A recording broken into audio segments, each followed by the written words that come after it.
is Sports Phone KNBR.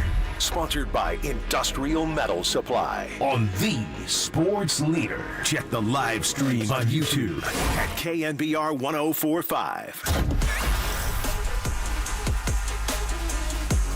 Yikes. Wolf, whatever you want to say. It was a blowout loss here tonight at Oracle Park. 13-2 the final score. Atlanta coming into town and getting 2 extra inning wins and then just dominating here tonight. And in a series in which the Giants knew was pivotal, they knew they were going to have to win at least 2 games, probably 3. Looking up at the standings coming into this one against a direct opponent that they're trying to jockey with for that wild card spot. And tonight, Atlanta, with the Giants having Robbie Ray coming on to pitch this game, he could not escape the first inning. Atlanta hitting just 1 hit in that first inning to chase him. It was a grand slam. And several home runs later, there were just so many gut punches in this game for the Giants. And now, look, they're back under 500. They're 61 and 62 now. And are faced with a dire need for a win tomorrow against one of the better pitchers that the Braves have to offer before they start another series against Oakland and then the Chicago White Sox, games that they absolutely must win now.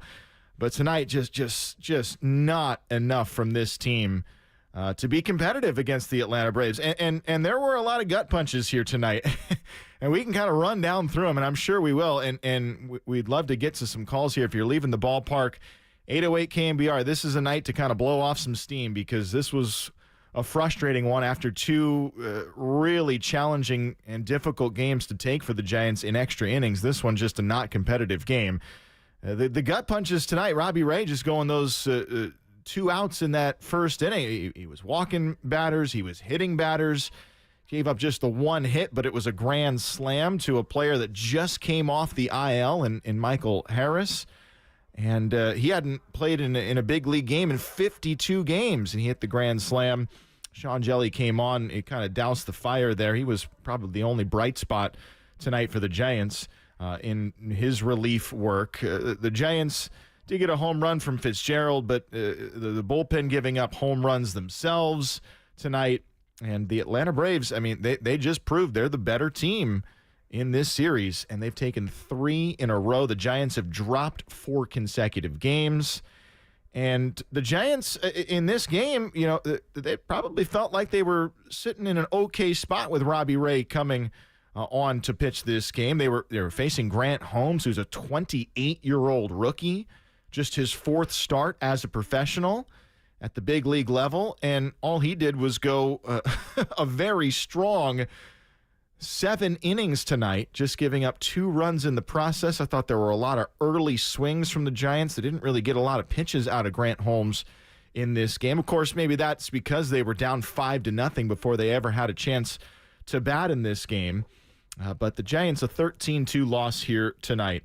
Justin Allegri with you again here on Sports Phone KNBR. We'll take you and take your calls throughout this evening, trying to unpack this game. But here are my takeaways in terms of the gut punches from this one. Obviously, the Ray outing was uncharacteristic for him. It was his career low, tying just 2 outs recorded in this game.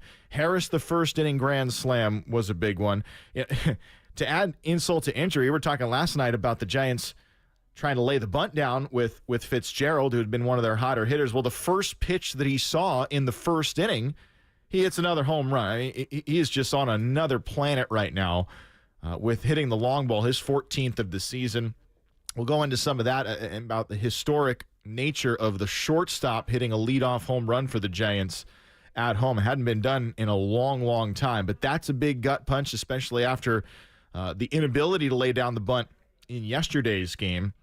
Atlanta had 3 hits and they scored 7 runs in this game through the 5 innings. Yeah, they were all big flies. They all counted for something, but 7 runs on just 3 hits for Atlanta to vault out to that big lead early in this game. Obviously, the Holmes start for him, he hadn't gone more than 6 innings ever as a big league pitcher, and he went 7 here tonight. You know, Luke Jackson comes in former Giant, and while he did give up a couple of base runners, he got the out. And then one thing that I think just was entertaining at the very least for the fans in attendance here tonight was Yaz. Yaz came out to pitch, and the gut punch there is that he was able to get through an inning and didn't give up as many runs as the Giants starter here tonight. So all of that to unpack from this game. I'm sure a lot of upset and frustration as there should be right now with this Giants team, because they did so well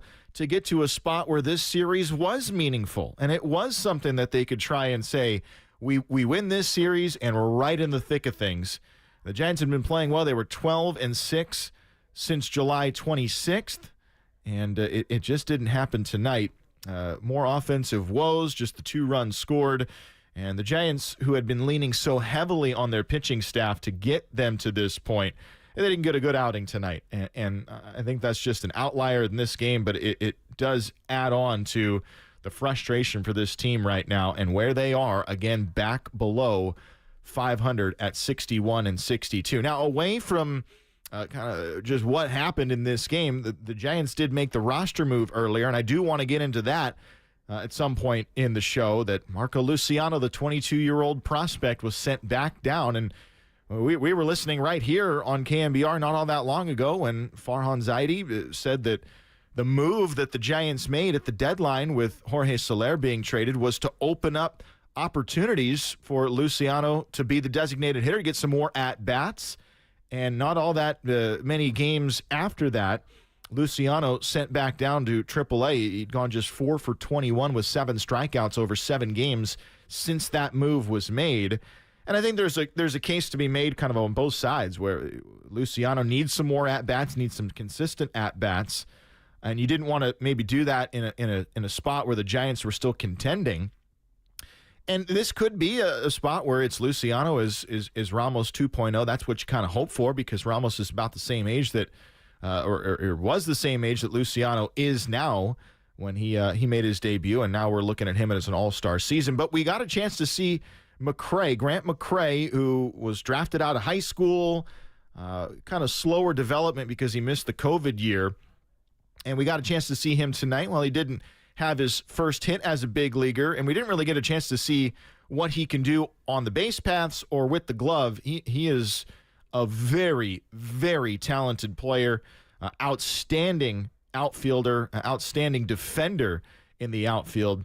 And he was out in center field today as part of the move, that the corresponding move, Luciano down, McCray up. But the Giants 13-2 loss here tonight. This is a night to kind of let off some steam. So we're going to head to the phones now. 808 KNBR. The phone lines are open. Justin Allegri with you here tonight following the Giants' loss to the Atlanta Braves. 3 in a row to the Braves, 4 in a row overall, and now are in a real difficult spot going into tomorrow's finale of the homestand. And then looking at games where they just simply have to go on a winning streak if they want a shot here toward the end of the month and into the start of September. So we're going to take your calls. If you were here at the ballpark, love to hear your thoughts, your observations from this game. 808 KNBR is the number. Pete is leaving the game. We're going to have you lead off for us here tonight, Pete. Yeah, hey, great opening. You're right. Yeah, it did look better than Ray, which is sickening. But they're not hitting. They're not a playoff team. They don't have the horses to go into playoffs. They just don't. They have no consistency. Yeah, Fitzgerald's hot now, but he's been hot and cold. You know, these guys, they're not hitting. And you can't expect your pitchers to do everything and the bullpen to do everything. These guys have to hit if they're going to win in the playoffs. And they haven't hit all year, and I don't know what people expect. They're not hitters. They have zero offense. Zero. They have none. Yeah, they have nobody that they can count on to hit the ball at all. You look at what playoff teams are, and there's, at the very least, there's balance, right? Where you have some elements of great pitching, some elements of great offense. You know, you play good defense. Maybe your bullpen is super strong. And that's what molds together a playoff team. Now, you got the outliers like the Dodgers and the Yankees. They're going to have those MVP candidates. But you have to put together some sort of balance. And right now, the Giants, they are a 500 team, the way this is put together.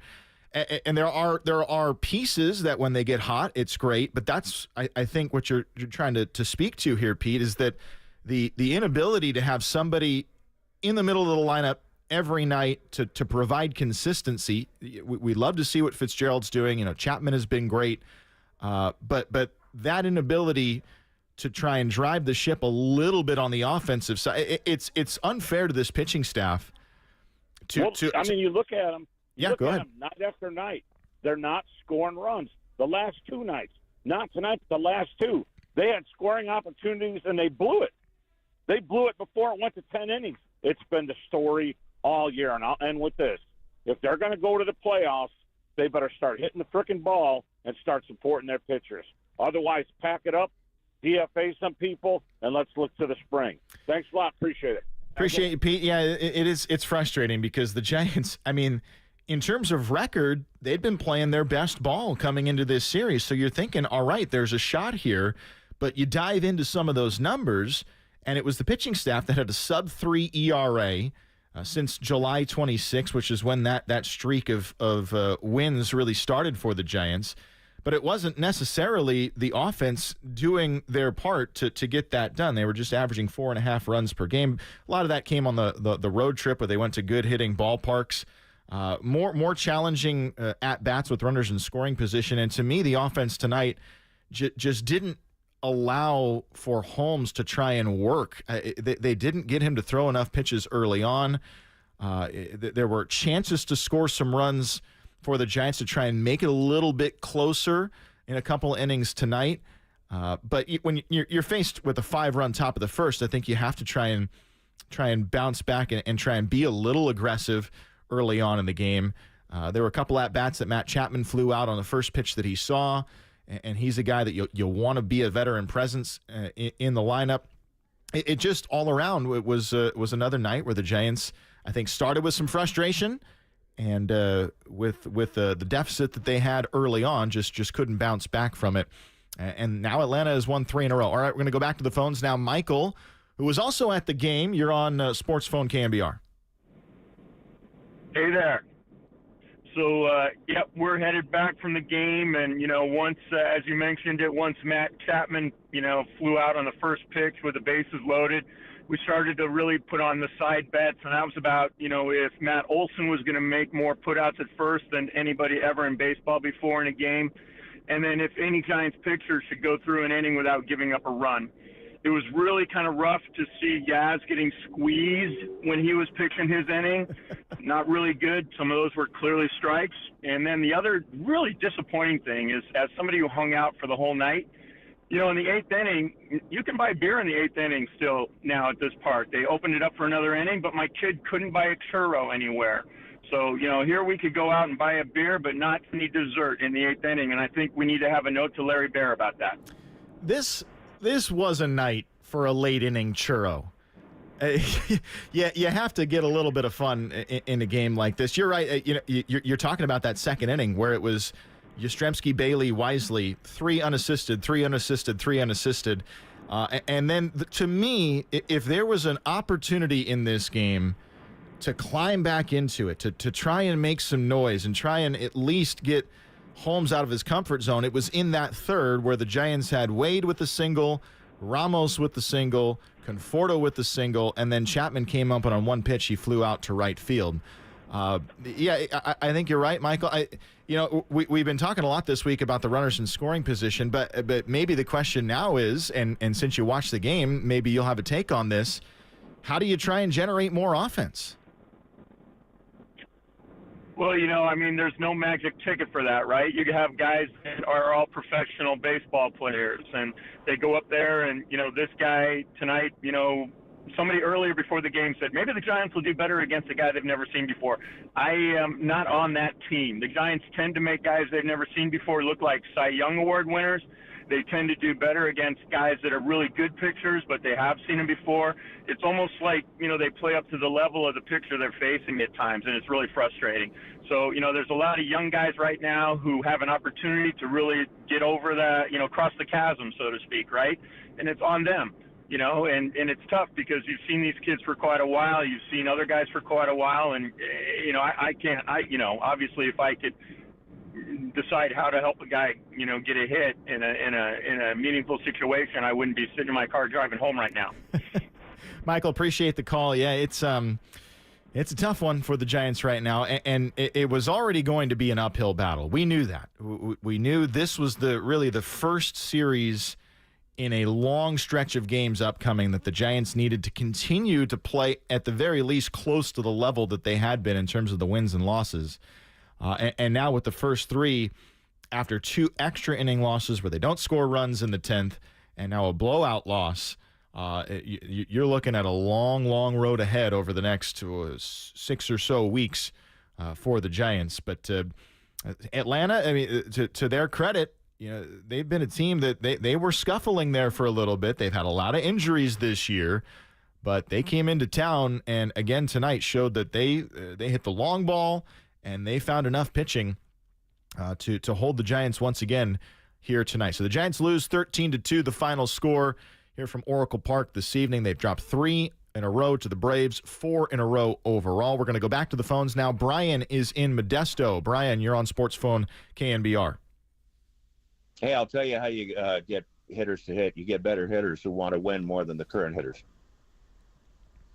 I mean, I guess that's the easiest way to explain it. I mean, I think the Giants, after the trade deadline, right, there was the opportunity there maybe to try and make a move for a bigger bat, elected to go with trying to develop and at the same time, try and make a playoff. They bring in Grant McCray. I think Giants fans are going to like Grant McCray. I really do. He's a guy that could be a future piece in the outfield for the Giants. But to your point, there's not enough scary at-bats in this lineup right now to push a playoff contending team like the Braves. Well, the problem is that Robbie Ray didn't give us a chance tonight. I mean, let's go back to the 2-hit batsmen were on one. He had them 1 and 2. Yep. 1 walk, he had him 1 and 2, and the other walk, he had Matt Olson 0 and 2.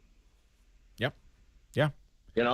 I mean, back in 1995, there was a pitcher for the Giants. This might be a little before your time, but Mark Portugal was a pitcher for the Giants, and he had a rough outing on the road one day. He had walks, he had hits, and after the game, he went to the microphone and he said, "I pitched like a bleep."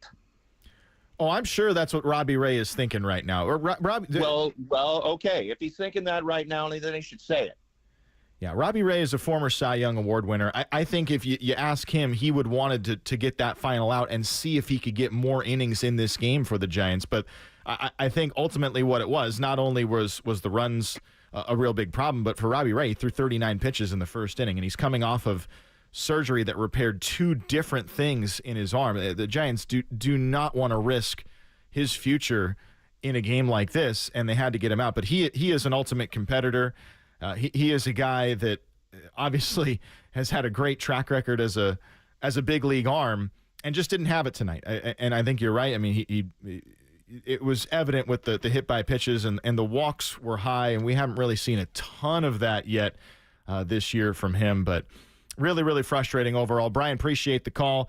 We're going to line up more callers here on a night where the Giants dropped their 3rd straight to the Atlanta Braves, 13-2, the final score. Justin Allegri with you, taking your calls on Sports Phone KNBR. We're going to take a quick break, get back to some more calls, and maybe get into some of this Luciano for McCray move. And I think there's a lot there for the Giants to try and think about, and I think Giants fans obviously are going to like McCray and what he may bring to the table, but also may have questions for why Luciano's back down in the minor leagues right now. 13-2, the final score. We'll take a quick break.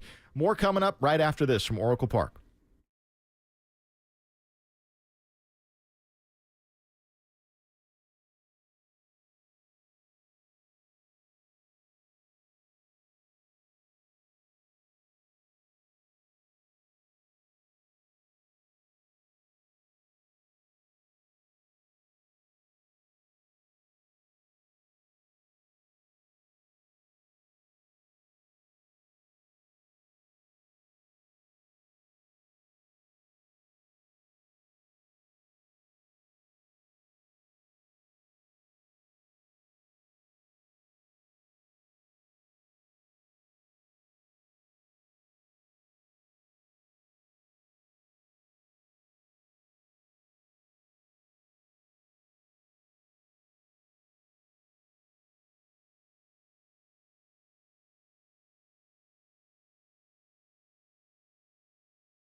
This is where we feed the faithful. Sports Phone, KNBR. Streaming live at twitch.tv/the Sports Leader.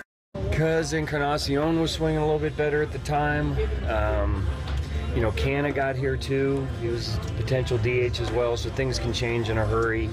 And again, we're trying to run our best lineup out there and have our best complement on a particular day. It was easy at that point in time to try to envision more at-bats for Luciano, but it kind of dried up in a hurry. Yeah, that was Bob Melvin talking about the move for Luciano, and it does make sense in a lot of ways for the Giants to get him some at-bats and consistent at-bats at the AAA level. Look, he's still just 22 years old, still very young, very raw, and the way that Fitzgerald has gone at shortstop and Wisely has been consistent enough at second base, there's just not a lot of chances for Luciano. But it was that decision that at the trade deadline, I think we're all thinking back to right now with trading Jorge Soler, which, look, I think because of the way it's playing out right now, it's probably hindsight 2020, right? That Soler trade, Giants are still hovering at 500 or below or just above or right around there. But at the time, the thought was, let's dump some contract, let's dump some salary, let's try and give our young players an opportunity to prove themselves and show that they can be an everyday type of presence at this level. But what Bob Melvin was just saying, Encarnacion, they didn't expect him to be what he's been. They didn't expect Canna to provide what he's had so far, and Luciano was just kind of the odd man out. So they sent him down to get some more at-bats.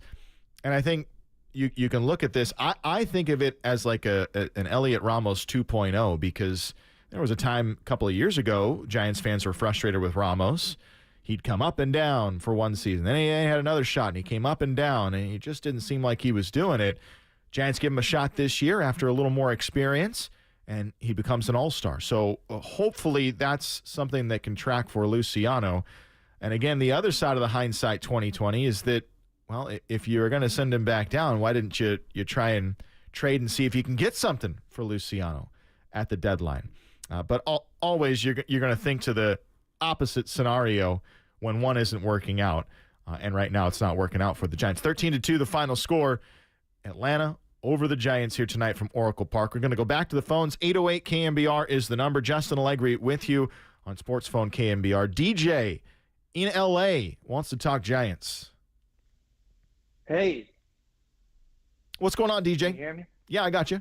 I just want to say the Padres are now within 2.5 games of the almighty hated Dodgers, as well as the Snakes.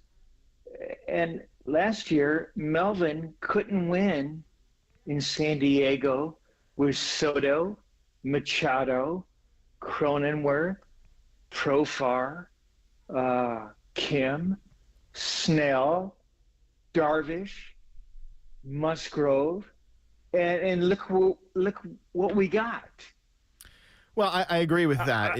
I don't get this. The Padres were loaded last year, and you're right. But you can also go back to some of the teams that Melvin had when he was with the Athletics, and maybe not as high star power. There were some good players there, but he was a winning manager. And you can also look to the fact that the Giants may not have been able to have some of their free agent signings this year that they had. Would they have been able to land Blake Snell without Bob Melvin? Would they have been able to land Chapman without Bob Melvin? I don't know the answer. But Snell, he can opt out. Right. I mean, that's true. But the fact that they were able to get him tells you what Bob Melvin can do as a manager. And also, everybody you talk to, every player, every soundbite is nothing but great reviews from Bob Melvin. And I understand that the record is what it is. I understand that he had a big roster to work with in San Diego. But I think you gotta at least let him try and get through one season with this team, try and build something for the future with the prospects. Why? I think his only claim to fame is he's from the Bay Area. Well, I think he is an established manager at the big league level, and we appreciate the call, DJ. But it to me, Bob Melvin, you have to give him an opportunity with the prospects here and the prospects in the minor leagues. Supplement that with the free agent signings, and then see what he can do. Yes, 61 and 62. You lose 3 in a row to the Braves. You're falling away. A lot of fingers are going to be pointed. And Bob Melvin, he knows. It's not like he's not trying to win games here. But the Giants are missing pieces right now, and you can tell he's trying to move things around, trying to make it work with what he's got. And it just isn't functioning. We would be having a much different conversation right now if the Giants were able to score 1 or 2 runs in extra innings the last 2 nights. But little things add up to big things, and they've all come in bunches here for the Giants this week, and that's where they find themselves where they are right now. Arthur is also in L.A. Arthur, you're on Sports Phone KNBR. Hey, Justin. I was out shopping, so it was a good night to miss Giants baseball game. Yeah, and to the DJ's point, in Bogarts and Trent Grisham, that Bob Melvin, but I'm a fan of him. I think he'll get a turn. This is just his first season. He's managed before. But what Roy said last night, we called in from San Leandro, hey, my generation is aging too. Listen to how you call him, reference Mark Portugal. I remember Mark Portugal. I'm not sure a lot of young people today know who Mark Portugal was, but he was a fiery pitcher. And that's the extra inning rule, the charity runner. That's a stupid rule. I wonder if Rob Manfred in the offseason may look at that. That's all I have to say tonight, Justin. Appreciate it, Arthur. Yeah, unfortunately, I don't think Manfred's going to look at it. I think we have the rules that we have, and if anything, there's going to be more coming and more changes coming to try and adapt to a younger fan base, younger audience, try and gain more viewership, more tickets bought at different venues. I just don't think that I do remember Mark Portugal. I was very young, but I do remember him.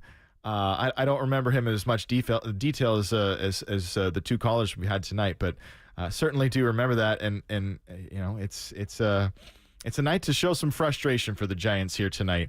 They fall, and a lot of different blows taken tonight from the Giants' perspective in a 13-2 loss. Don is in San Francisco. You're on Sports Phone KNBR.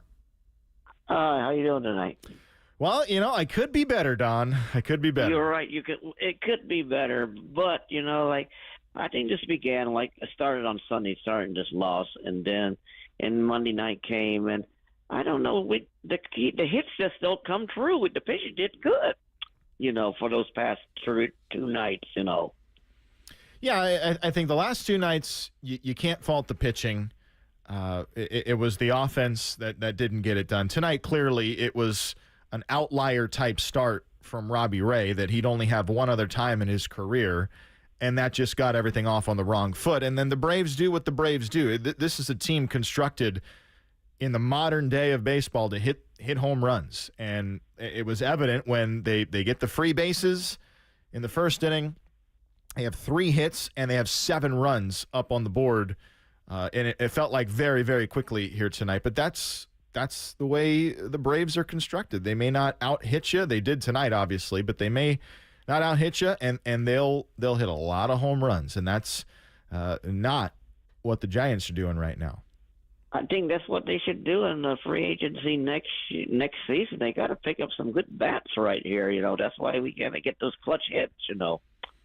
Yeah, I appreciate the call, Don. There's going to be a lot of conversations in the offseason about potential for this, potential for that. What are we going to do here? What position are we going to handle with this player maybe opting out, maybe not? Who knows? But for now, this team, the window was closing. It was slightly opened there for a little bit, and now it's starting to be slammed shut in what is a record of 1 game under 500 with a lot of very challenging opponents coming up in a couple of weeks and then the entire month of September.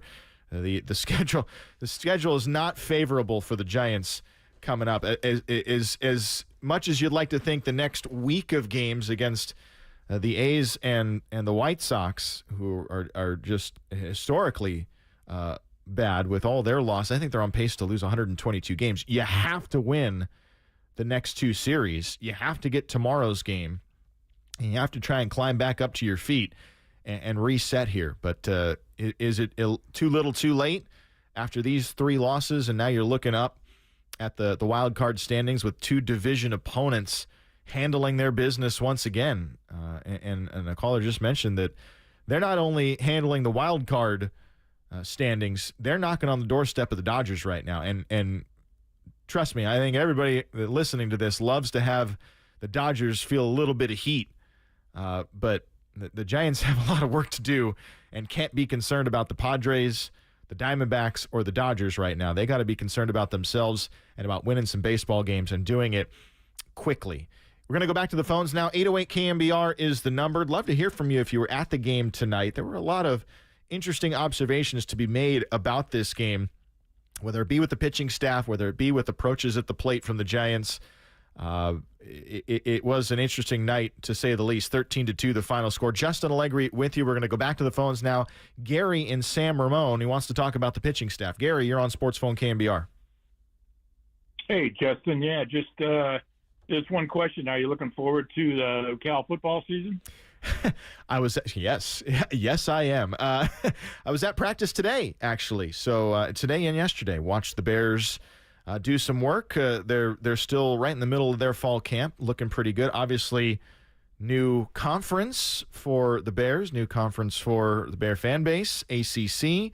But they get started it on August 31st. It'll be a lot of fun. I am looking forward to it. Thank you for asking. Yeah, no, well, we'll look forward to following it and following you, Justin. So good luck with that. But anyway, the pitching, and we've been hanging our hats on the pitching, and that's been the emphasis, obviously, in the off season. But looking at the stats, Justin, we're 21st in team ERA, 4.2 something, and look at Robbie Ray's ERA. Yeah, I know he's coming off of Tommy John, but 6.0. Camilo Duvall, he's running a half higher, and he's not even with the bigs anymore. So I think that the pitching has been not exactly what we needed to. Look at Snell; he's finally, after a half a season, getting into form. So that hurt us in the first half, not having those guys, and it's trying to play catch up is difficult. But as far as the offense goes, it's Farhan's trying to do the two timeline thing, and what is the plan, Justin? Do you have an idea of what the plan is? We're obviously we're trying to compete, but you're talking about the plan for the offense moving forward. Just the general plan going forward. What are we going to be doing? Well, I think what do you see later on in the year and next year? I think we got a little view of that, and I want to go back to your pitching staff point, because I think you make a couple of good points there. I'll start with that. We're seeing the best, aside from this game. I know this was a bad game for the pitching staff, but we're still seeing the best of what this staff could be right now since the latter part of July. And you mentioned the numbers, and they're some of the lowest in baseball. But the team ERA coming into this game was very, very good. And in recent games, it has been good. It's a sub-3 ERA coming into this game. You mentioned Ray coming off Tommy John. The Giants signed him or traded for him, not knowing what they would get out of him. So there was a little bit of gamble there. And they're just hoping that maybe he was a guy that could be like a free agent acquisition in the middle of the season to come and give a spark. But to the other point, it was early on in the season where you didn't have Cobb, you didn't have Ray. There were so many games where the Giants used the opener that they weren't planning for this year. I think we saw last night maybe what the toll of that on Harrison is taking, because he's reaching his innings total that he's never approached as a player, and it's all starting to kind of show what it is at this point. Well, we're in a good stretch, but was the lack of starting pitching going to hurt the starting pitching at the end of the year? Is it going to tax the bullpen? And now we're at a spot where they were pitching as well as they have been all season. but the offense still isn't supplementing. Now, to go back to your point about what we're going to do, what the team is going to do, I think we had our hands tipped with the trade deadline. At that point, look, if the Giants were closer, I think they might have been buyers, try to get somebody really big, but they were teetering, right? So you have to make a move that kind of does both things, where they dump a little bit of the money that they had sunk into Soler, they add some prospects, but they still give hope to some of those younger players, those younger prospects maybe to develop, which had been going well for them this year. I really do think that's a positive to this season. We didn't expect Fitzgerald to be what he's been this year. We didn't expect Elliot Ramos to be an all-star. And so that was the decision moving forward. Now, I don't know what the offseason is going to bring, but I can see them continuing to invest in their farm system with some of their better players getting opportunities, but they still have to land a bat in the middle of this order that scares other pitching staffs. And when you look up the standings, now the Giants, they're seeing 3 teams in the NL West that are elite. They really are. So, Gary, I think you make a couple of good points. We appreciate the call. I don't know what the future holds for this team, and maybe the next month and a half might decide or dictate what they're going to do in the offseason and what direction they do want to go for the year. I just mentioned Tyler Fitzgerald, who homered on the first pitch in the bottom of the first inning tonight for the Giants, and there was a great note again. Seems like we just have these wonderful notes every time Tyler Fitzgerald hits a home run. But he's the first Giants shortstop to hit a leadoff home run at home since Tito Fuentes did it all the way back on September the 15th, 1966, against the New York Mets. So another stat. Last night we had a stat for Tyler Fitzgerald that compared the stretch he's been on to something that Willie Mays had done. So he's in some great company.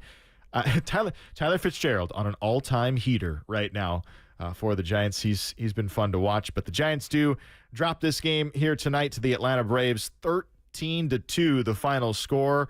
Back to the phone lines. 808 KNBR is the number. Love to hear from you here tonight. We're talking to you from the bunker at Oracle Park. Justin Allegri with you. Annie is on the line, driving home from the game. Annie, how you doing? I'm good. How are you? Well, we're doing all right. We're trying to digest this one. That's all I'll say. Mhm. So we have Fitzgerald and McRae, and I actually saw McRae a couple of weeks ago in the minor leagues, and he stole a base in the game. Mm-hmm. And I'm hoping that with McRae and Fitzgerald, the Giants will get more aggressive on the base paths and start stealing more, because I think that would make us an overall better team. And hopefully we'd start winning some more games. Yeah, I think you're spot on here in a couple of ways. One, the value of having a guy like Grant McRae. Now, obviously, he may have some growing pains because he's still young. He's making his pro debut, his major league debut tonight. But the point you bring up, he stole 52 bases last year with Eugene, and he really progressed this year through AA and AAA. But he brings that element that the Giants have been lacking for the most part this year with his ability to steal a base, and you couple that with Fitzgerald, and the Giants need a little more dynamic base running, especially when the bats are not getting those big hits with runners in scoring position, those extra base hits that they've been looking for. I agree with you there. And the other element, Annie, and I don't think we got a chance to really see this tonight, but if you watched McRae in the minor leagues, he is a elite plus center fielder. I mean, really, really good stuff. And I don't know if you saw him when you're talking about that, but wouldn't you agree that he's also a player that can add a lot of value to the outfield? Definitely. Yeah, I think that's – look, we've seen several prospects this year, and Annie, we appreciate the call. It's a good take on one of the reasons why McRae is in. And McRae, I was just kind of looking up his numbers here too. And I know they don't directly translate, but we were talking so much about the inability to hit with runners in scoring position. Grant McRae this year was a .309 hitter at AAA with runners in scoring position. A lot of that has to do with his speed. He hustles. He plays the game right. Giants fans are going to like this young player, and I think obviously he's getting his first taste right now. We'll see what he can do. Maybe he gets hot, and the Giants can find something there down the stretch from Grant McRae. But Grant McCrae was on several teams where he moved players that had been playing in center field to corner outfield positions. We saw it tonight. Elliot Ramos, he'd been good in center field, but Grant McCrae was the starting center fielder tonight. And that tells you what he's been, what the Giants think of him. Luis Matos has been a player in center field a lot, but when he and McCrae have been on the same team, it's Grant McCrae in center field. So that tells you what he can bring to the table defensively for this Giants team. All right, 13-2, the final score. We're going to take some more calls. Going to take a quick break here once again. Justin Allegri talking with you from the bunker at Oracle Park after another Giants loss. We'll take some more calls. 808 KNBR. More calls coming up on Sports Phone KNBR.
Dub Nation, dial the digits and dive in. 415-808-KNBR. Sports Phone KNBR continues right here and on the all-new KNBR app. Yeah, it's really good defensively. So, I mean, Matos down there, it's about the defense right now and some more athleticism. We've seen what we've gotten from Tyler, and, all the reports on him were good. Swinging the bat well, another speed dynamic guy on the bases, but a lot of it has to do with defense and, good guy to have out there today with Robbie and his fly ball rate. Giants fall for a third consecutive time against the Braves. 4 straight losses now for the Giants overall. 13-2, the final score tonight. Justin Allegri back with you from the bunker at Oracle Park. 808 KNBR is the number. I know we're getting some calls here, and several callers have been waiting for a few minutes. But we will get to the phones. We had a caller from New Zealand. I wanted to hear from the future. But he just dropped out. So we're going to go to the phone lines now. Bend, Oregon, where Steve is waiting to talk Giants pitching. Hey, thanks for filling in, and thanks for taking my call, Justin. Appreciate it. Yeah, appreciate you, Steve. How you doing? Good, thank you. So I just want to make maybe three observations and then go, because I know you got some callers. My first one is this: is Farhan Zaidi making a declaration? I might be wrong, but I believe he said he has what he feels is the best rotation in baseball. So, it's published, and I read it, and I heard it. If I'm the competing team coming in, I'm thinking, really?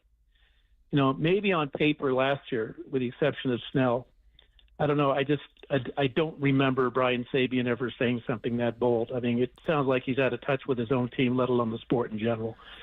And my other point is, Bob Melvin has already made 13 questionable calls this season, and it was a seemingly a good hire after the instability of the previous regime, right? It's just the man hasn't won a World Series, let alone a pennant. And I have to agree with the other callers that he had a stockpile of talent with San Diego. They're even better than the team is now, and he couldn't win. So those are my thoughts, and we'll see what happens after they meet the A's and the White Sox, and you just hope they don't get too far buried. But yeah, that's all I wanted to say. Not very positive, but I really appreciate you taking my call. Thanks for the call, Steve. It's tough to be positive on a night like tonight, in a week like this for the Giants. And going back to your point about the Giants rotation, look, top rotation in baseball, I don't know, maybe on paper when everybody's healthy, but then you have to factor in that other teams on paper when everybody's healthy, there are a lot of good rotations in Major League Baseball. The Dodgers, if they're all healthy, obviously they have excellent weapons. The Phillies, the Braves, if they were healthy with all their starters. Giants are up there, though, that's for sure. And now that they have the horses that they were expecting to have, they're up there. I don't know if they're the top, but certainly if Snell, Webb, and Ray, I mean, you got 2 former Cy Young Award winners and a guy that finished as the runner-up last year. I'd put that up against anybody if all 3 are going right, and certainly the Giants know that Snell is right now, and Webb has been very good. He's going to have to be excellent tomorrow for the Giants, but I can understand the frustration. I can understand the takes about all of it for the Giants. It's hard to be positive. It's hard to have a good outlook at the next month for the Giants when we see these types of games. Giants fall tonight 13-2. We got Liam from New Zealand to call back. We love that. Liam, we want to hear from the Kiwi. How you doing? Hey, how you doing, Justin? I'm doing well. How are you? Wait, let me ask, where are you in New Zealand? I'm in Auckland, main city. You're in Auckland, okay. So far and away the most beautiful country you'll ever visit is New Zealand. Most of the time I spent was on the South Island near Queenstown, but Auckland is a fun city that I kind of think has a lot of similarities to San Francisco. Yeah, I mean, I've been to San Francisco and I loved it. It did feel very similar. Yeah. What do you want to talk about tonight, Liam? Well, I just want to talk about sort of the lack of offense. I mean, there was 8 people left on base. It's a bit of a struggle there.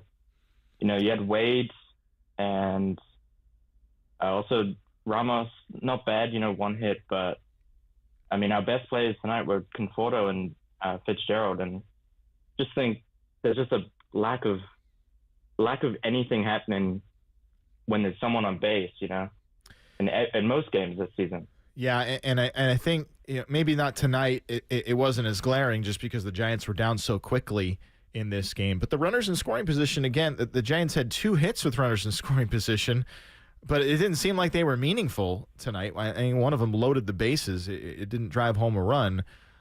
So it was another challenge in that regard, but you're looking at an uphill battle after the 5-run top of the first inning, and you have to try and spark it somehow. I know Fitzgerald did that the first pitch that he saw, but it at that point just made it a 4-run game anyway, and it was more left on base, and then when the Braves kept hitting home runs and lengthened that lead out, the Giants just seemed so deflated. Anytime you have to bring in a position player to pitch, you're going to be very, very deflated. I agree with you, Liam, and we appreciate the call all the way down from New Zealand. It's a night where the Giants they had 3 hits against them, and there were 7 runs on the board. And the Giants, 2 runs, 9 hits in total tonight, 8 runners left on base, 2 for 6 with runners in scoring position. They just have not got it done when there's been ducks on the pond in this series and really throughout the whole year this year for the Giants. It's been a rough one. And there's a note that the Giants have about the runners in scoring position. They came into this game hitting .232 with runners in scoring position, which would be the lowest for a team, for the Giants team since 2011 when they hit .219 with runners in scoring position. So that's where they are. And there's still a lot of baseball left. There's 39 games left, but the Giants are going to have to turn it around on offense to make a difference in those 39 games. All right, back to the phones. 808 KNBR is the number. Justin Allegri with you from Oracle Park inside the bunker in a 13-2 loss. Sunflower is calling in. You're on Sports Phone KNBR. Hey, Justin. Thanks for taking my call, man. I really appreciate it. Yeah. Hey, so a couple things. In 6 years so far with Farhan, we've had 1 winning season, and I'm starting to believe that was probably more of an anomaly. But what bothers me more is, if we were rebuilding, like properly rebuilding, giving the kids the proper time, giving them the proper innings, the proper games, instead of, signing these stopgaps and bringing in these stopgaps. If we had all those losing seasons and we were building and developing young kids, I can understand. But I look at the core of this team. We have no real proven young core members. And what I mean by that is I'm talking a minimum of 600 at-bats, a plus WAR, and controlled next season. I think the one player we have is Patrick Bailey, and I could argue that Joey Bart is having a better year than Patrick Bailey this year. I think every turn, every decision this guy made, Farhan, it's been with a temporary view, like a short-term view. He doesn't think long-term. He's not building for the longevity. It's almost like he just wants to do enough to save his job. I want Farhan gone in the worst way. I don't care if we have to literally lose the remaining games. Just to remind you, we have 8 games left against losing teams. The rest are against winning playoff caliber teams. So we're going to run the gauntlet right now. I'd be totally fine with losing every last one of them just to get this clown out of office. Well, and you bring up a good point with the schedule upcoming, and we appreciate the call, Sunflower. And look, I think you share frustration with this Giants team, and you mentioned Bailey. I do want to counter a little bit with the talk about Bailey versus Joey Bart with another counterpoint. I think we're solely looking at the offensive numbers from both of those players. But right now, to me, it's clear that Bailey is a better defensive catcher, too. Now, he's not having as good of an offensive year, and a lot of that has been the last month and a half from him because he was right up there with some of the best catchers in the game early on in the season. Now, he's starting to to slow down in the latter part of this year, and the batting average now after tonight's 1 for 4 from Bailey is at 238. But catching-wise and managing the staff, he is every bit of the better defensive catchers for the Giants when you compare them to Joey Bart and Bailey. It's tough. Ramos was not a Farhan Zaidi signing.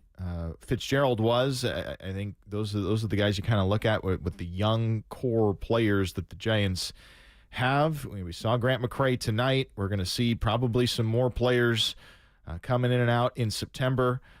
But right now, this is a Giants team that just does not have the pop to get it done and support this pitching staff.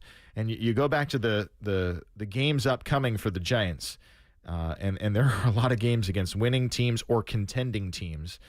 The next 6 games are very, very important. Obviously, you have the day game tomorrow to end the series against Atlanta, but then it's 2 in Oakland, 3 at home against the White Sox. So essentially, you continue this homestand because they're going to be staying in their home, in their beds at night, and they're going to play just 2 games in Oakland. So then it's challenging because it's Seattle and Milwaukee with a day off in between, a 6-game road trip. You come back, and then the final 3 games against a team with a losing record for the year, it's against Miami. And then Arizona for a pivotal 3 games on the road at San Diego. First time they'll see them since the first week plus of the season. Remember, they played 2 of the first 3 series of the year against the Padres. They'll see them again for a pivotal 3-game road trip down at Petco Park early part of September. Home against Milwaukee, home against San Diego, and then a 9-game road trip near the latter part of September. Baltimore for 3, Kansas City for 3, and Arizona for 3 before finishing out the year against St. Louis. There are not easy games upcoming for the Giants, so any opportunity that they have to try and get a victory is going to be something the Giants have to desperately take advantage of, and they didn't here tonight, and they've dropped now 3 in a row to the Atlanta Braves, 13-2, the final score here tonight. I do want to go back because this game, obviously, we've unpacked a lot. We talked a little bit about Grant McCray coming in, his first game in a Giant uniform. Luciano goes down. 808 KNBR is the number if you want to chime in maybe about that decision and pivoting from the decision made earlier at the trade deadline for the Giants. And we heard some audio from Melvin. We heard some audio kind of describing at least the reasoning behind that. But the Giants, they have not had enough offensively. And now we're going to try and spark something with a speedy player in Grant McCray. We're going to go back to the phone lines now. 808 KNBR is the number. Carmen in San Francisco, you're on Sports Phone KNBR. Carmen, are you there? All right, we'll try and get Carmen back on the line. Giants fall tonight 13-2. Here are the tough gut punches that the Giants were dealt today. Obviously, Robbie Ray, you expected him to go into this game, be a force, give the Giants a chance to win. He matched his career low output of just 2/3 of an inning tonight, giving up those 5 on a grand slam. That was the capper in that inning from Harris, who had been on the IL. That was his first at-bat back with the Braves after missing more than 50 games. He hits the grand slam in the first inning, and the Giants come back.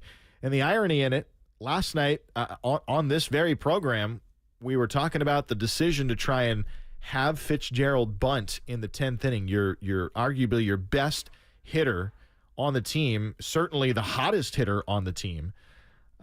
And what does he do? The first pitch that he sees, well, he hits another home run, a leadoff home run for the Giants. That just felt like a gut punch. Atlanta has 3 hits. They get 7 runs early on in the game. They had a 28-year-old rookie on the mound today. This was a game that the Giants offense had to take advantage of a guy that was inexperienced at this level, even though he is a veteran of minor league ball and professional ball overall. Grant Holmes went a career best 7 innings tonight, giving up just 8 hits, 2 runs with 6 strikeouts. The Giants did not test him enough early on in this game. And again, they probably felt like they needed to go a little bit because they were down by 5 early. But Holmes had never gone 6 innings, let alone 7. He went the 7 tonight.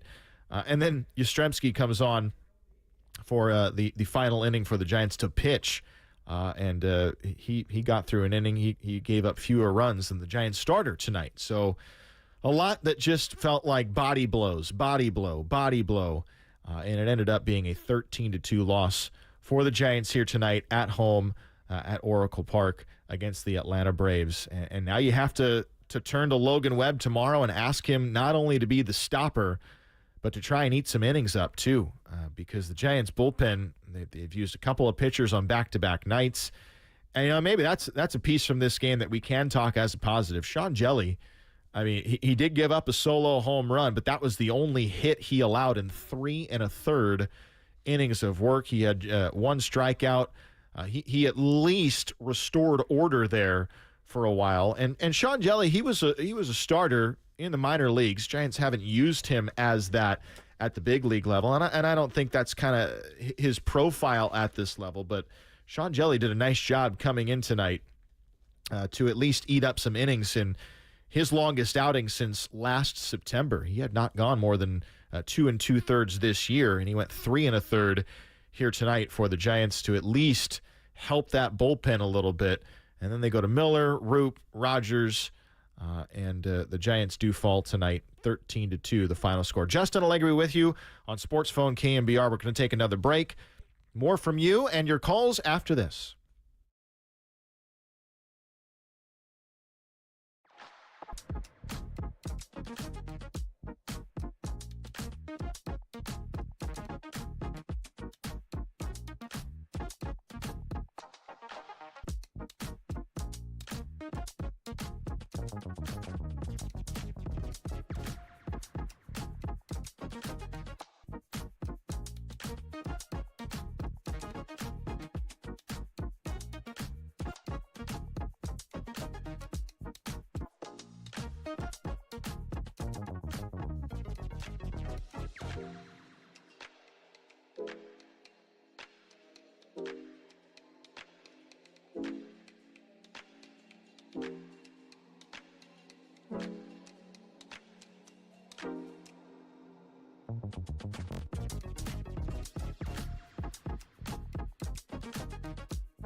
The nighttime is the right time for Sports Phone KNBR. Let's go on the sports leader. Streaming live on YouTube at KNBR 1045. Yeah, I mean, look, the first two obviously are real tough ones for us, but this team's had a way of bouncing back. You know, today we just got behind it early and, just gave up a bunch of runs. So it was, once you take some guys out of the game, it's a little bit settled before the outcome. But this is one we really needed to come back and try to win. Tomorrow's, I don't want to say anything's a must game, but we need to get back to 500 tomorrow and then have an off day and regroup. How's Bob Melvin after this game? 13-2, the final score. 5-run first inning for the Braves, and they were off and running after that. And they had taken the first 3 games in this series. Giants have dropped 4 overall and are hoping to avoid a 4-game sweep at home from the Braves. The Braves just, look, from their perspective, they needed to win this series too. And they have done enough in the first 2 games to win in extra innings, and certainly were the better team tonight. The Giants, Bob Melvin just mentioned something that we haven't really talked about tonight, and that's the off day coming up for the Giants, because there aren't a lot of those recently for the Giants. The Giants are playing 27 games in 27 days when you include the doubleheader that they had recently against the Colorado Rockies. There are a lot of baseball there for a good amount of time, and the Giants are finally going to get an off day, but they've got to win tomorrow. It is a must-win tomorrow for the Giants, and then they've got to go take care of business across the bay, and they got to take care of business the next 3 games against the Chicago White Sox. And if you do that, you're still giving yourself a shot when things really get difficult in the schedule. But tonight, the Giants unable to get a victory against the Atlanta Braves. We had a caller earlier talking about Patrick Bailey, and I looked up the stat that we were helping to support the defensive numbers from Patrick Bailey this season. He's 3rd in baseball with 15 runs saved defensively this year. The pop time has been great. And I know he's been struggling at the plate recently for the Giants, but he is going to be a player that the Giants are going to have to lean on, one, to help that pitching staff and control that pitching staff and manage it and navigate it. But when he's not going right at the plate, obviously this team is in need of that bat, the switch-hitting Patrick Bailey, and maybe he's a guy that needs an off day here coming up, and perhaps that comes tomorrow in the day game, and you couple that with the off day upcoming, and maybe you give him a little rest and he can reset and try and kickstart the offensive side of his game coming up. Giants fall here tonight, 13-2, the final score. 808 KNBR, the number. Justin Allegri with you from the bunker at Oracle Park. Tough one tonight for the Giants. They'll try and bounce back tomorrow with Logan Webb on the mound, but it's not going to be easy for the Giants either. Max Fried, who's one of the best that not only Atlanta has, but has a lot of success as a professional left-handed starter tomorrow. Great curveball that he has. He will go to try and get a sweep for the Atlanta Braves here at Oracle Park tomorrow. We're going to take another break here on the show. Sports Phone KNBR. 808 KNBR is the number. When we come back, I do want to get back to what we talked a little bit about yesterday. It was an important game yesterday in Sacramento. There were 3 different players for the Giants that were rehabbing in that game. The River Cats were in action again tonight in Sacramento, and there were 2 more players, one rehabbing, one we're trying to pay a lot of attention to, in Camilo Doval. He pitched in that game, and Tyro Estrada also started again and led off for the River Cats. So we'll get to that when we return. We'll also get to more of your calls. 808 KNBR is the number. I'd love to hear from you following the loss at the hands of the Atlanta Braves. 13-2, the final score here tonight. More on Sports Phone KNBR coming up after this.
We want your reaction, so give us a ring or blow up the text line at 415-808-KNBR. This is Sports Phone KNBR, streaming live at twitch.tv/The Sports Leader. It was a Friday night, I woke alone. Justin Allegri back with you from Oracle Park. We're inside the bunker tonight. The Giants, they get pounded by the Atlanta Braves. This is 13-2, the final score here at the ballpark tonight, and the Giants dropping the first 3 games in this series. I did mention before we went to that last break, we want to get to the storyline in Sacramento. Giants yesterday had 3 rehabbers, including Thairo Estrada. Estrada was in the game again tonight. It ended up being a River Cats win against the Salt Lake Bees, which is the Angels affiliate at AAA. But Estrada was leading off and playing second base tonight. He had 3 more hits, another RBI. Estrada's trying to come back after just that wrist, that hand injury that's been really plaguing him all season long. Just has not felt comfortable for him, and a good sign for him to get 3 more hits. And ironically enough, he did it, at least a couple of them, against a former San Francisco Giant big leaguer. Johnny Cueto is with the Salt Lake City Bees in the AAA system for the Angels. He was the starter in that game. He ended up going 5 innings, gave up a home run, and 2 earned runs in total. But Cueto, who knows? Maybe Cueto's just scouting the location. If he can make the big league team next year, Angels will be in Sacramento quite a bit to take on the A's. That's the savvy 38-year-old veteran that Johnny Cueto is. But he was the starter tonight. Again, Estrada goes 3 for 4 in that game, in his second game on a rehab assignment. Not rehabbing was Camilo Doval, but he also pitched in that game. He was the 3rd pitcher on. He did not pitch in a save situation, did not pitch in the latter stages of that game. He pitched the 6th inning, and it was a very quiet and quick 1-2-3 inning for Camilo Doval in that game. He got a strikeout, a ground out to first, and a ground out to third. 13 pitches through 8 strikes. And perhaps another good sign. That's his second outing in AAA. He was a pitch away from an immaculate inning his first time out, and then gave up a couple of runs in Albuquerque, which obviously is a higher elevation, hitter-friendly type environment. But Camilo Doval with a nice outing tonight for AAA Sacramento in his second outing with the River Cats. But Estrada with a 3-hit night tonight, and who knows, maybe Estrada can come back and help provide maybe a spark for this Giants offense that sputtered again once tonight in a loss to the Atlanta Braves, 13-2, the final score here from Oracle Park. 808 KNBR is the number. Justin Allegri with you. We're taking your calls. A lot of frustration tonight, and it's understandably so after this game. And when you look ahead to tomorrow, pitching matchup is another good one. We saw a good pitching matchup in Game 1 of this series. The Giants are going to need to win a good pitching matchup tomorrow. And Logan Webb on the mound trying to be the stopper and trying to right the ship for the Giants against Max Fried. It's a day game tomorrow, 12:45. Giants will then have the rest of the day off at home and then start the 2-game series across the bay against the Oakland Athletics.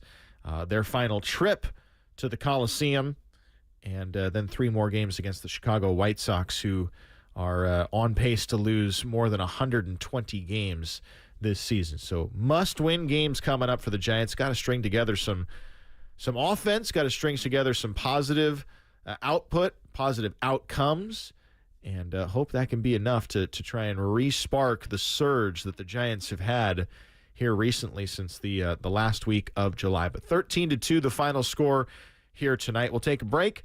We'll have more from the bunker at Oracle Park when we come back. We'll take your calls. 808 KNBR is the number. Justin Allegri with you on Sports Phone KNBR.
This is Sports Phone KNBR. Dial the digits or send us a text at 415-808-KNBR. We're streaming on YouTube all damn day at KNBR 1045.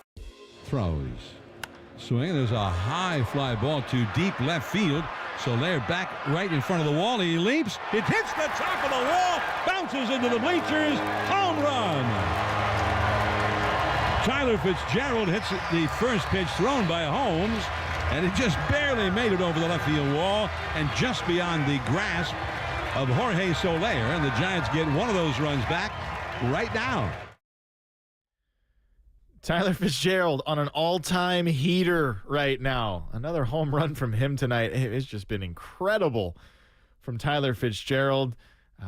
It's been fun to watch, but really the only bright spot from the offense tonight came on the first pitch that they had an opportunity to swing a bat from Tyler Fitzgerald in the bottom of the first inning. A couple of notes about that home run. It's the first, we mentioned it earlier, first Giants shortstop to hit a leadoff home run at home since 1966. That is just so difficult to wrap your head around, but then you also have to consider who the Giants have had at the shortstop position. Haven't really been leadoff hitters, but Tito Fuentes was the last to do it in September of 1966 against the Mets. Diving deeper into that, we mentioned the Willie Mays stat to compare just about how much home run power that he has displayed. Fitzgerald joins Mays with 17 home runs in a span from May of 1951 to July. Only Giants players in franchise history with 16 or more home runs in their first 60 career games with the plate appearance. Unreal. I mean, you're putting him up in a category, in a stat with the guy that the plaza out front and the address is named after. That's where Tyler Fitzgerald is right now. All-time hot streak from Fitzgerald, but the Giants do lose tonight 13-2. We're taking some more calls here on Sports Phone KNBR. 808 KNBR is the number. Justin Allegri with you from the bunker at Oracle Park. Omar is on the line. Omar, you're on Sports Phone KNBR. Yeah, can you hear me? I've got you, Omar. Okay, I'm up in Alaska, believe it or not, from the Bay Area. Look, I hope you give me a little airtime here. I am so angry. I've got a lot of money invested in that team. I'm in the middle of duty up here. And, these fans, how are they? Some of them, they're going to be all right. You guys, I mean, with all due respect to you, you guys are playing highlights from they're down 5-0. I mean, Fitzgerald, okay, fine. But, this is what Farhan does. He goes out and gets spare parts. These people are paying $25 for pizza and beer and all the, you go out there with 4, you might as well, you can make a mortgage payment for what you didn't, they're sloppy. They are not, look at, when you go see a big rock star, do you go to watch the opening act? Hell no. This team is pathetic. I don't care how many, they picked up some starters. And now you're getting, these guys who haven't even played or pitched much. And now this guy tonight, he showed himself. And they're all, oh, my God, we got Robbie Ray.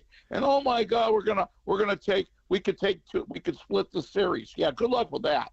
Look, they play teams that are lousy, and I'll give them credit. They beat the teams that They should be. They took care of Colorado, that 4-game series. Yeah. They can't beat anybody good. They don't beat the Yankees. They can't beat Atlanta.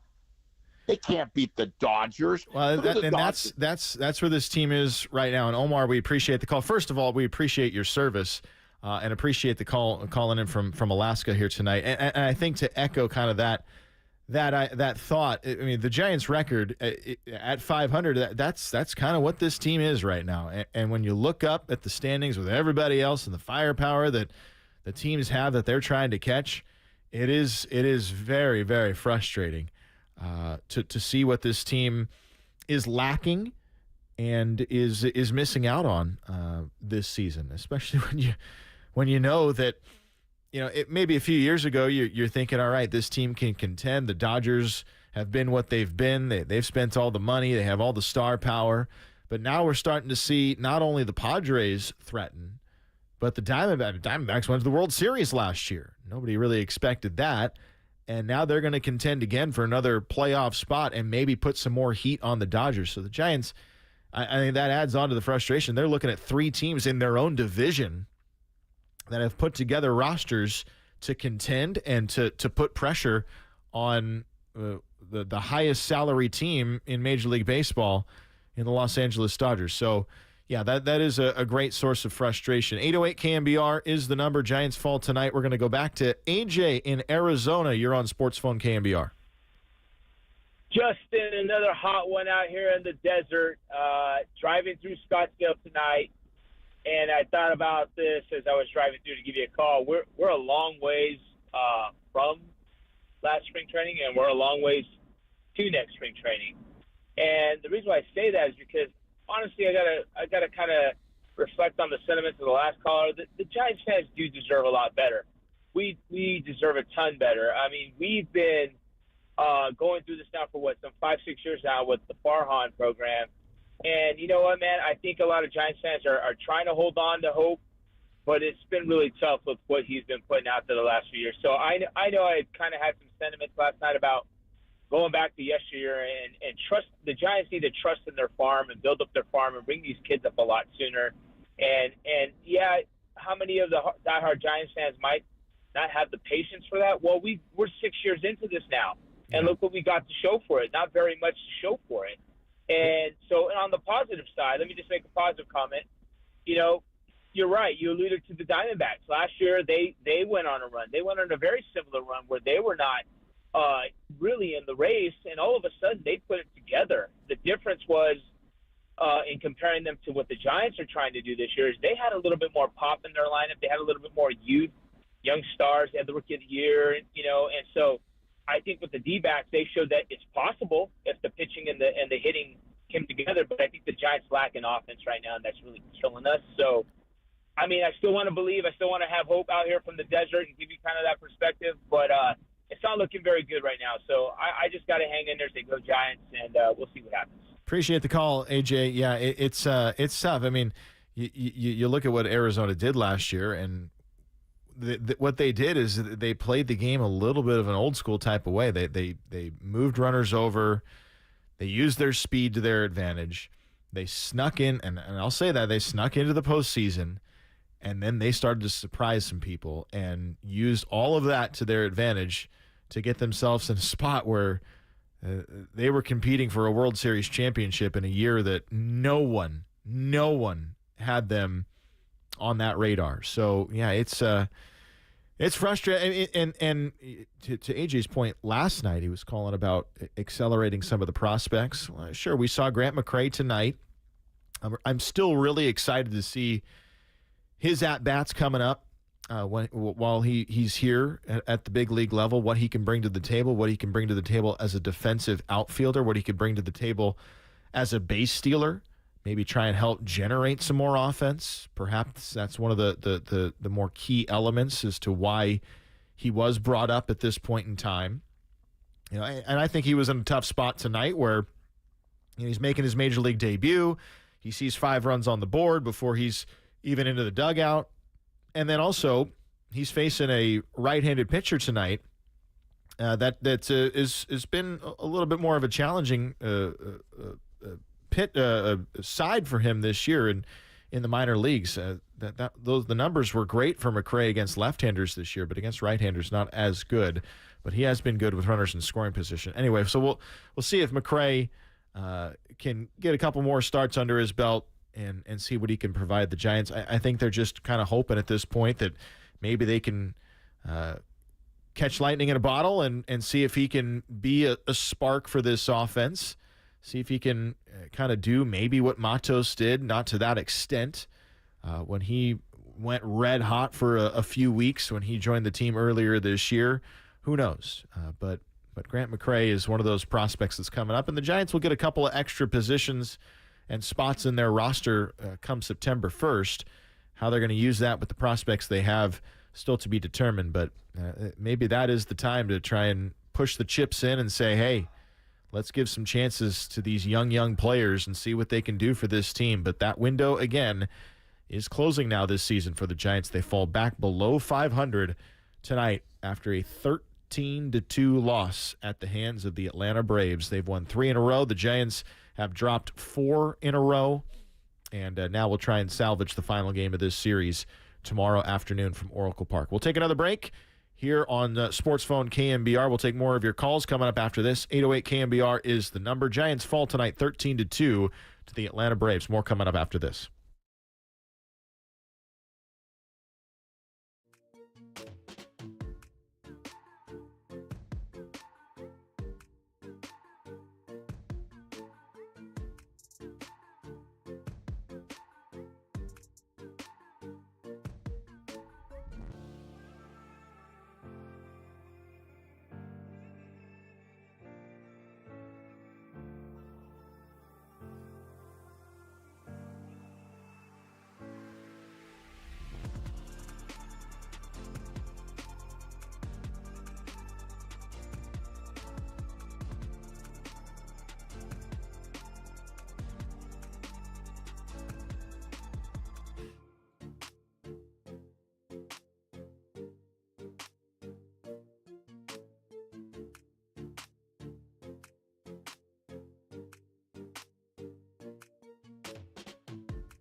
Sound off on the sports leader. Sports Phone KNBR keeps rolling right here and on the all-new KNBR app.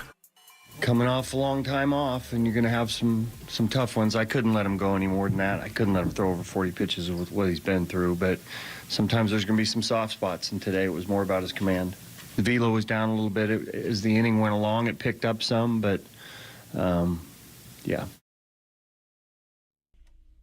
I mean, not much more to say from Bob Melvin about the start from Robbie Ray tonight. Just did not have the command.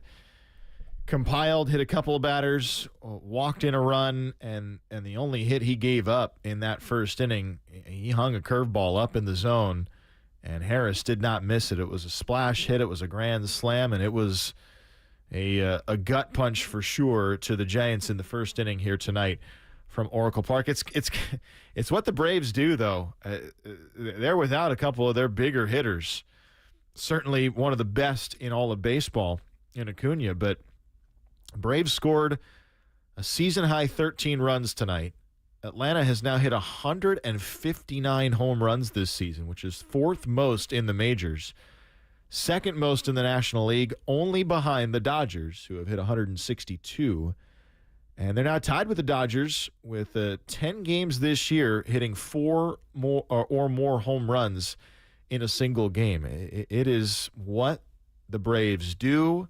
They did it well tonight. They got the big hit early on, and they put this game out of reach what seemed like very, very quickly. They got a great start, a career-best start from Grant Holmes, and it all added up to a Giant loss tonight, 13-2, the final score. 808 KNBR is the number. Justin Allegri with you. Just trying to wrap our heads around where this team is at right now and what they can do with the remaining opportunities they have, few as though they may be for the Giants at this point in the year. When we look ahead to tomorrow, if you had a guy to try and be the stopper, there's a couple for the Giants right now. It would be either Webb or Snell, and they're going to get Webb tomorrow to try and be that stopper. And Logan Webb's going to have to face Max Fried, the Giants against a left-hander tomorrow.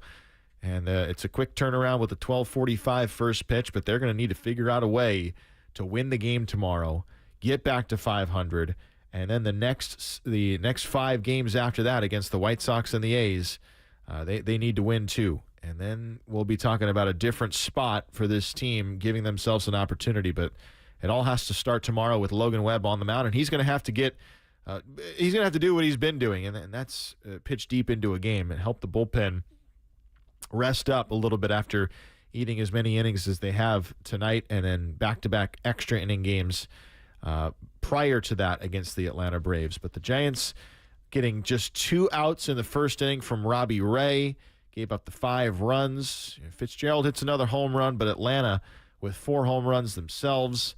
And it ended up being a spot where Mike Yastrzemski needed to pitch in this game in the last inning for the Giants. That just tells you where they were at. It is an interesting note. Jorge Soler did leave the game tonight in the 4th inning with a hamstring injury, apparent injury. They're calling it tightness now, but Jorge Soler came out. Kelnick came in. He had a hit that produced some runs too. So the Braves putting together what they can with who they have. They're missing some pieces right now, and a couple of big pieces in Strider and Acuna, but they're still in a spot to try and make a playoff. All the while, the Padres and the Diamondbacks keep on winning. I think I just saw a note that the Padres have won 19 of their last 22 games. Both those teams are 9-1 in their last 10, and they're now just 2.5 games behind the Dodgers in the division, let alone talking about the wild card spot for those teams. But they're 2.5 games outside of the division, and they've got a pretty comfortable lead in the wild card standings. They're 4 games ahead of the Braves now. Braves' next closest team is the New York Mets, 2.5 games behind them for that 3rd wild card spot. The Giants find themselves 4.5 games back, the same amount of games back as the Reds and the Cardinals at this point in the season. 1 game under 500 at 61 and 62. So tomorrow, a big game for this team. 12:45 first pitch from Oracle Park. We'll take another break. Here on Sports Phone KNBR, we'll preview tomorrow's matchup for the Giants against the Atlanta Braves. Justin Allegri with you. We'll come back with more right after this.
Speak your mind on the sports leader. Sports Phone KNBR keeps coming at you. Streaming live at twitch.tv/the sports leader. Back with you from the bunker inside Oracle Park. Justin Allegri. Giants fall tonight 13-2 the final score. The Giants hadn't lost back-to-back games since the latter part of July. They'd been really on a great stretch, a great run, vaulting them back over 500. Did so much work to do that, but now have suffered their fourth consecutive loss and three just pivotal ones to the Atlanta Braves in this series. Now the Giants are going to have to turn their attention to tomorrow, try and not only shake tonight off, but the rest of this series off. And look ahead to tomorrow, where Logan Webb is on the mound for the Giants against Max Fried. And Giants in a must-win situation tomorrow. 12:45 first pitch from Oracle Park to round out this series and wrap up the homestand for the Giants, although it really does continue. The Giants will then have an off day, go to Oakland to play two final games at the Coliseum for the Giants, come home against the Chicago White Sox, and hope to start a stretch there where they can get hot because the teams they're chasing are getting hot. And the Giants are running out of opportunities very, very quickly here in the month of August. Have to try and get some wins together, string them together, and see if they can put themselves in a position to get back in this thing come the 1st of September. All right, that does it for us tonight from Oracle Park inside the bunker. Justin Allegri, thanks so much for tuning in tonight. Thanks for the calls. I know there's a lot of frustration. It's understandable. And we did have some good calls tonight, some good conversations about this Giants team, where they are and where they need to be and what they need to do. But we appreciate you tuning in tonight. For a couple of guys back at the studio, Cole LaPelt, Kyle Hard doing a great job as always. Overnight Dave back there as well. Justin Allegri, once again, the Giants falling tonight, repeating that final score, 13-2, the final. Thanks for tuning in. We'll talk to you tomorrow from Oracle Park. Giants with the day game to wrap up the series against the Atlanta Braves. We'll talk to you next time. So long from Oracle Park. This is the flagship of Giants baseball. Double play! KNBR and KNBR-FS San Francisco, the sports leader. Everyone has a community to lean on. A neighborhood, school, kids' teams, where you worship, work out, or any other place or group where you choose to belong. Communities can provide support when you need it, and even when you don't know you do. Like when it comes to preventing underage drinking and other substance use. You've talked with your kids and shared clear expectations, but you're not with them every minute. Your community members,